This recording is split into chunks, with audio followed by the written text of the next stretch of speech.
पाया पडतो, पहिला पेपर आहे सर.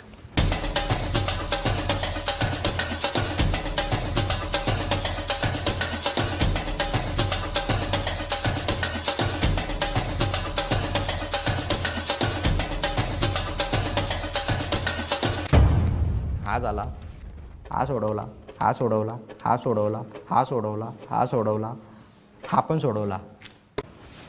अरे काय झालं? पेपर लिह. झाला पेपर सर. काय पेपर झाला? मला पहिल्यापासून आमची मम्मी मला बदाम देते, ते पण गरम पाण्यात अशी भिजत टाकते रात्रीच्या टायमाला आणि बदाम देते. चांगलं आहे, चांगलं आहे, हुशार आहेस.